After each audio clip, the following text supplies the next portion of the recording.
kasama kong susubok sa tatlong coolest 2013 gadgets up for review. Ang ating celebrity reviewers, ang YouTube sensation at real-life couple na sina Jamville Sebastian at Michelle Ligayo o ang Jamich. Ang founder at editor ng TJ's Daily, isa sa leading blogs tungkol sa technology, gaming at latest trends sa internet, si TJ Panganiban. Makakasama rin natin ang mommy at online shop owner ng Haute Fashionista, si Shen Harlega. Ready na ba kayo?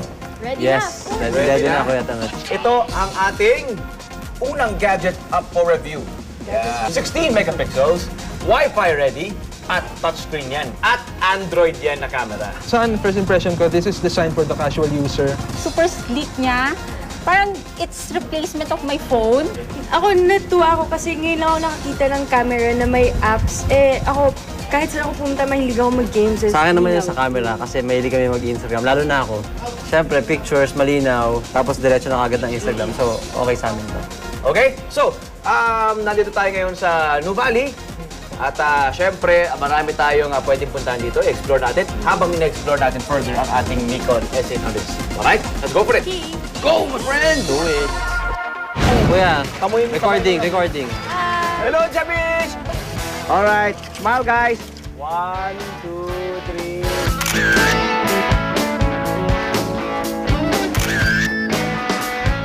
Grabe yung pipicture. Lakas ang zoom niya. So easily, pwede mo i-ano sa wifi eh, no? May GPS pa. Ano pa? 1, 2, 3. Kayo na ba? Nililigawan pa lang. Talaga, ha? Nakikita ko yung pinipicturean ko ha, kahit maaraw. Talaga? Oo, pati yung colors na lumalabas. I don't need to autofocus, no? So nice. Oh, sige lang. I-explore nyo pa ang camera na yan dahil balita ko ay maraming paandar daw yan. Let's go boating!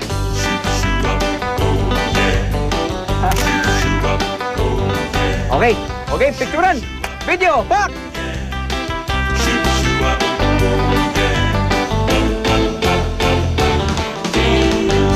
Nakakatawa kasi di ba kahit super araw ngayon, nakikita mo pa rin yung image ng maayos. Hindi mo na siya kailangan i-cover para makita ng clear. Mas vibrant yung color niya kahit anong lighting condition.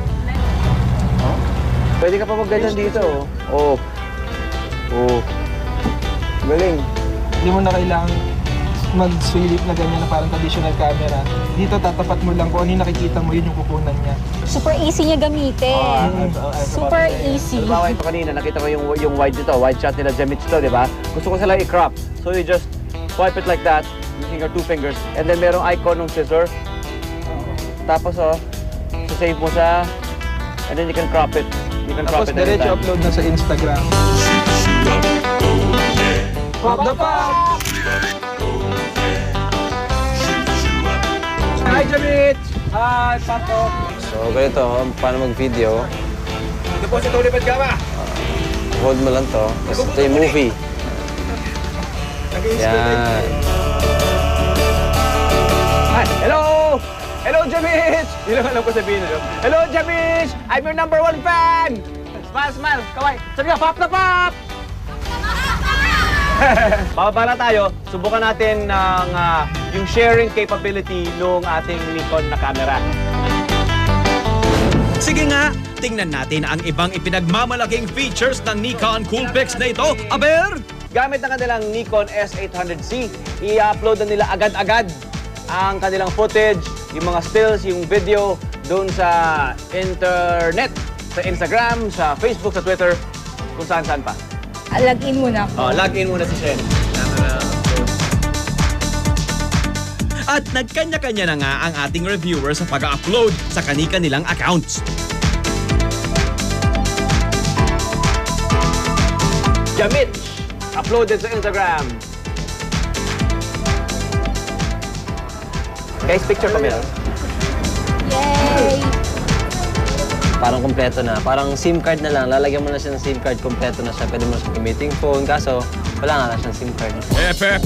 But wait! There's more! Alam niyo ba, you can call through Viber using that Nikon camera. Let's try it, ha? Let's try it. If ever, yan ang pinakaunang makikita kong camera na ganyan, na camera na phone. Kahit wala siyang SIM card, pwede kami magtawagan with this camera. Viber. Yung account lang. So si Mick, tinatawagan si Shen using this Nikon S800C through Viber. Sagutin nyo nga. Sagutin mo. Hi, Hello. Shen! How are you? Go! Oh my God, naririnig ko siya. Amazing! Hello? Hello, kuya. Hello. Kumusta ka na dyan? Uy, kumusta? Mas madali, di ba? Mas Okay. madali. Sa kanan na lang. Hello. Hello. Kita kita.